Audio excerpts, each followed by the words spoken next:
There's a massive divide between people who thought the UFC White House event was absolute trash or the greatest sporting event of all time. For context, I'm a longtime MMA fan. I've been watching the UFC since 2006, over 20 years. The George St. Pierre versus Matt Hughes versus BJ Penn, Chuck Liddell versus Randy Couture, Anderson defeating Rich Franklin to go on the Anderson run. I was there in '06. Yes, I know I look young. I have an older cousin who got me into MMA, and I was watching UFC on Spike TV back in the day. So I'm an OG in the UFC game. And like everything you're into for a long time since you're a kid, my interest fell off over the past 4 or 5 years. New fighters are coming in. The legends are getting older, fighting less, and so I lost interest in the UFC for a while. I also fell off in interest because the UFC culture shifted from being about fighting in the fight game to more political dumb shit, to be honest. Like this dude Hokit, first of all, he's not a good fighter. He looked very subpar against a 40-year-old Derek Lewis. And I swear this is my only rant in this video because I really do not give a fuck about Michelle Obama in the slightest. And I'm very comfortable in my sexuality, so I don't spend my time racking my brain if someone has a dick or not. So I don't care about the offense of the statements of the Hokit dude. I just think it's kind of corny and lame as a grown man who is a trained fighter, as in can kill the average human, to use the biggest moment of his life, having just beat a legend in Derek Lewis, to talk about trans people. It's just weird. And it literally sounds like you actually like trans people and you're being performative so people don't think you actually like penis, which is fine if you like penis. It's just basically like most men who are very loud against everything that is not straight. That guy most likely likes sucking penis. He just hates himself. This shit is weird. But this event was a big deal. The fight card looked amazing. And I haven't watched a full fight card in years. So I had to watch this. On the White House lawn, it's a spectacle. I had to watch it. And all of the fighters really showed out with their performances. Every single fighter showed out. I don't think anything went to decision. All of the fights were finishes. So I'm gonna start off. I got some notes right here about some of the fights. I'm not gonna talk about the first two fights. I didn't really care about them. Marcio Rufio looked really good against Michael Chandler, and I understand Michael Chandler is a vet in the lightweight division, so he's a little older, and he looked way slower than Hoofy. He's Brazilian. Hoofy, my bad. He's Brazilian. The R is H. Hoofy. Mauricio Hoofy. But Hoofy looked so fluid. His footwork is so good. So good. Is Mauricio Hoofy actually Brazilian? Am I just saying that? Let me see. Mauricio Hoofy. Is he Brazilian? Yeah, he is Brazilian. So it is Hoofy. All right. Cool. But his footwork looks so good, and he looks so fluent. I've seen his clips before. This is the first time I watched a full fight from Hoofy, and man, is he fluid. Those spinning heel kicks and spinning side kicks came out of nowhere. A few of them almost hit Chandler. One of them hit him, but he kind of blocked it. But Hoofy was those spinning side kicks, and let me show you. I do a little bit of work on the punching bag, nothing crazy, but Hoofy with those spinning kicks, he was nice. First of all, he was doing that nice little spinning side kick, and then the spinning heel kick almost got Michael Chandler. Woo! Yeah. Hoofy's nice. I definitely want to see Hoofy in the future. He's nice. But I'm really glad that fight ended in the first round because Michael Chandler would have gotten fucked up in further rounds, unfortunately. I already talked about the Hokit guy. Like I said, I don't think his performance was impressive at all. Derek Lewis is old and looked extremely out of it. I'm out of breath. Derek Lewis is old and looked extremely out of it. Lewis really didn't look like he wanted to be there at all. I don't really like seeing Derek Lewis like that. I don't like seeing the Black Beast like that.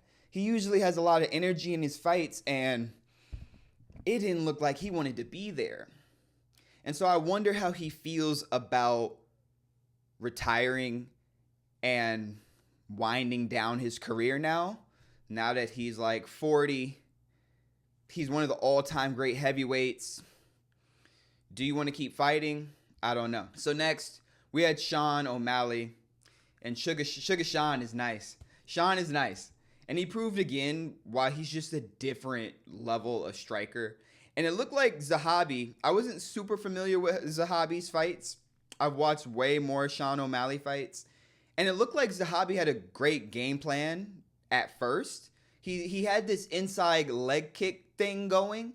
And Zahabi has such a weird leg kick because it's like very tight and it folds over. It's almost like Justin Gaethje's leg kicks when Justin Gaethje is in the clinch and his like hip can just fold over on itself to kick you in very short distances. And Zahabi was like throwing these like lunging punch steps and then throwing the kick after, and the inside leg kick was like coming from behind. It was really nice how he was doing it. He was like doing some flurries of punches. So he's doing some flurries, like some barrages, and then the leg kick comes overneath. He's like, and then the leg kick comes overneath. It was working. It was working. Immediately O'Malley had some bruising and redness on the thighs. But man, O'Malley on the feet, he could just knock you out at any moment. And his head movement is so good. In general, his body is just so weird to fight against. Like, how are you 5'11", but you're fighting at bantamweight at 135?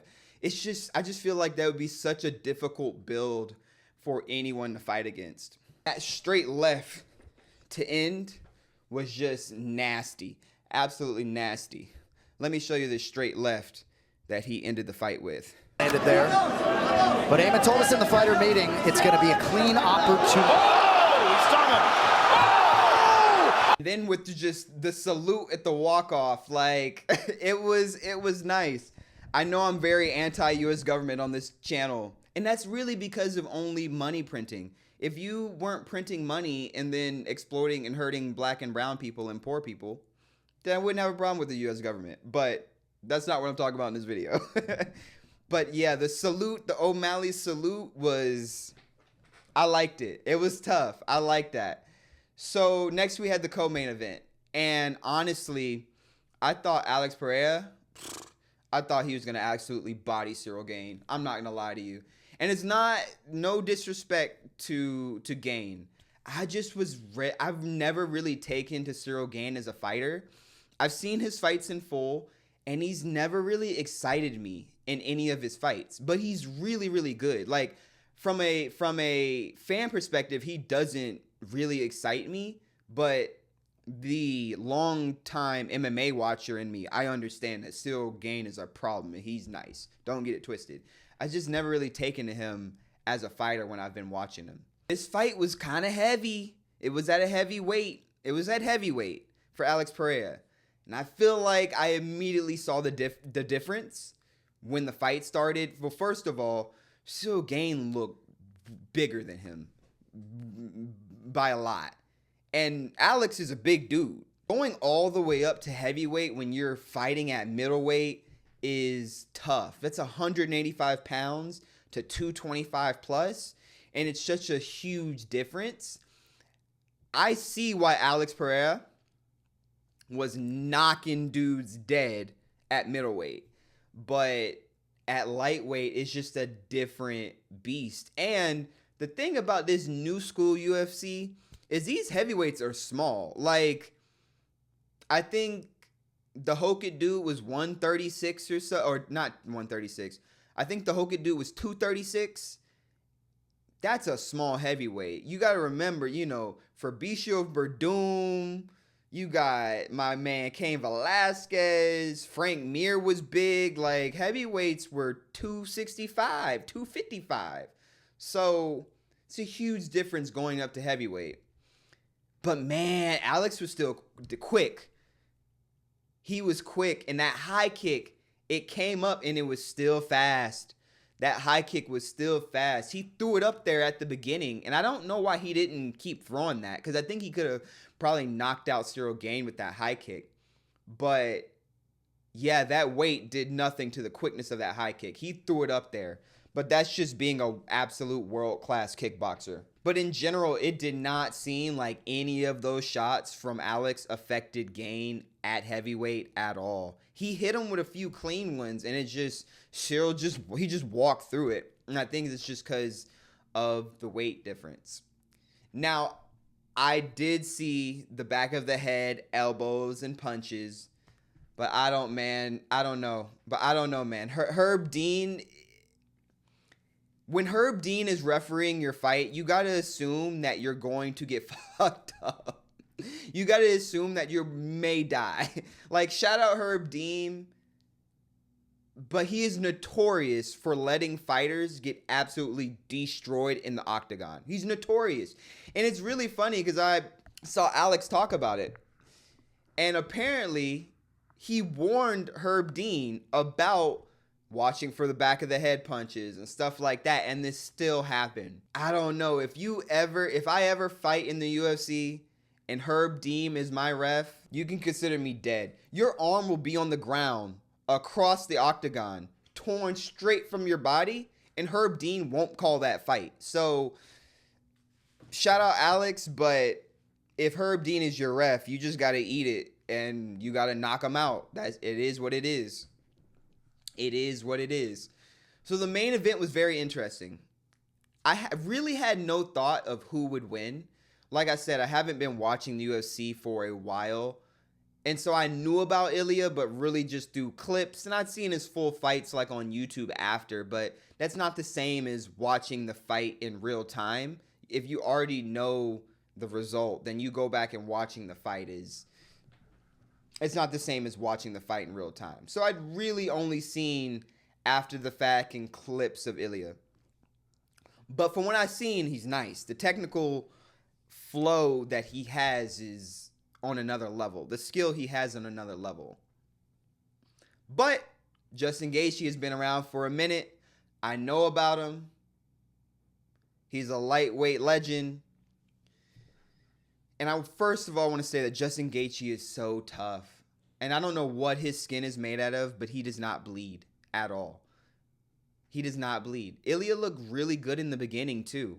And he had this game plan at the beginning where he was like backing down Justin Gaethje, and he was tagging him. He was like backing him down. He had this like this he had this setup where he was like and then just bing bing and backing him down, right? But that second round, Justin Gaethje started turning up. Classic Gaethje uppercuts, classic Gaethje body shots. He hit him with a really nasty straight right after a jab. I got to show you this. 3, 4, and 5. Looks the fresher fighter. Oh! That straight right in that third round is what really, really hurt Ilya. And the doctor stoppage fiasco was so crazy. The doctor says no mas after the third. They bring a second guy. He's like, keep letting them fight. Let's go. Which, I agree. This is the main event championship. And not only that, it's UFC 250 at the White House. This probably will never happen again. We're not stopping this fight in the third round. It's going to go to championship rounds. So I feel him. And I love Ilya's heart because his face was basically falling off by round 3. I know it's easy to be a bench quarterback, but he really should have found a way to avoid those significant strikes from Gaethje. But by the time it got to the fourth round, it was over. He couldn't see. And that is very scary because your orbital can be easily damaged and you can lose your eyes. Bisping has a glass eye right now, and I imagine he'd rather have his eye back. But then again, Michael Bisping will go down all time as one of the greatest because he wanted that championship so bad he kept fighting. And so it's a sticky situation for a fighter to keep fighting or stop for your health, and especially with a UFC championship on the line or greatness on the line, it's a tricky situation. But ultimately, that was a fantastic fight. Justin Gaethje really showed up and showed why he's the hardest hitter in that division, and he's the toughest person in that division. And he's just a straight up brawler, knock you out type fighter. I like it. Ultimately, the event was fantastic, especially for a long-time UFC fan who had just lost interest in the sport overall over the last 5 years. I'm excited for the Conor McGregor fight versus Tony Ferguson. I think that's going to be really good. They're going to put on a performance. And so I'm kind of excited about the UFC again if they can keep putting on events like that. So yeah, I really liked that UFC fight. I really liked the event. I thought all of the fights were really technical, showed high-level fighting, except for Derek Lewis and the other dude. So now I'm excited for the Conor McGregor-Tony Ferguson fight. I might be excited about UFC again if they keep putting on cards like that. Ultimately, the event was fantastic in my opinion, especially for a long-time UFC fan that had lost interest with the sport. Ironically, I stopped watching the UFC because of all the extra non-fighting bullshit. But the card that brought me back to the UFC was the White House card on the lawn.